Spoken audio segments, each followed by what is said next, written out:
When I got my first job out of college, I made one decision that changed everything about how I handled my money. It wasn't about following a strict formula or cutting out every coffee run. It was about prioritizing my future first. Most budgeting advice starts with splitting your money into neat percentages. 50% for needs, 30% for wants, 20% for savings, but honestly, I never followed that. Here's what I do instead. Step 1 is we are going to save first. From my first paycheck, I committed to saving at least 20% of my gross income. That 20% is a non-negotiable. It's my future fund. Everything else from housing, fund money, even groceries comes after that. If something has to give, it's never my savings. And here's why this works. It's all psychological. If you save first, you will naturally adjust your lifestyle to what's left. Think about it. If you make $4,000 a month and automatically invest $800 before you even see it, you'll figure out how to live on that $3,200 without feeling deprived. But if you try to save what's left at the end of the month, a lot of times there's nothing left to save because you spent it all. And here's the kicker. When times were good and I got raises or bonuses, I didn't just upgrade my lifestyle. I also increased my savings rate. At my peak, I was saving between 50 to 60% for retirement. Why? Because the greatest asset you have when you're young isn't money, it is time. The longer your money compounds, the more it does the heavy lifting for you. Here is the stat that really drove this home for me. If you invest $500 a month, starting at the age of 25 with a 7% annual return, you'll have over $1 million by 65 years old. If you start just 10 years later at 35, you'll have about half that amount. 10 years makes a $500,000 difference.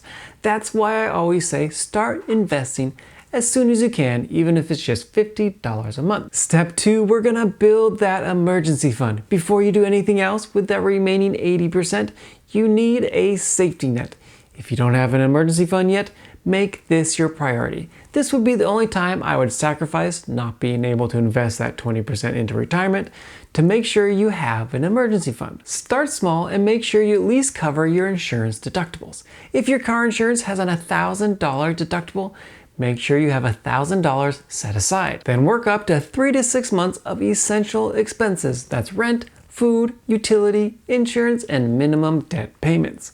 Life happens, cars break down, medical issues pop up, companies downsize. This fund buys you time and options when things go wrong, so you're not forced into debt or pulling from retirement accounts with penalties. You're going to want to keep this emergency fund in a high-yield savings account. You don't want to invest it in stocks. You need quick access without the risk of losing value when you need it most. Step 3, design your lifestyle around what matters. Now here's the fun part, living the life you actually want. With the remaining money after your savings, I cover housing, bills, and things that make your life enjoyable. My personal housing rule is I do my best to keep it at 25% or less of my gross income. This may vary a bit depending on where you live, but staying under that 25% gives me breathing room to really enjoy my life without feeling like all my money goes to keeping a roof over my head. Here's what that looks like in practice. If you're making $60,000 gross, aim for housing around $1,250 a month. If you start going much higher than this, you're gonna start to feel house poor. You're gonna be working just to pay rent while missing out on experiences that actually matter to you. Step 4, spend intentionally on joy. Once saving and essentials are covered, spend guilt-free on what matters to you most.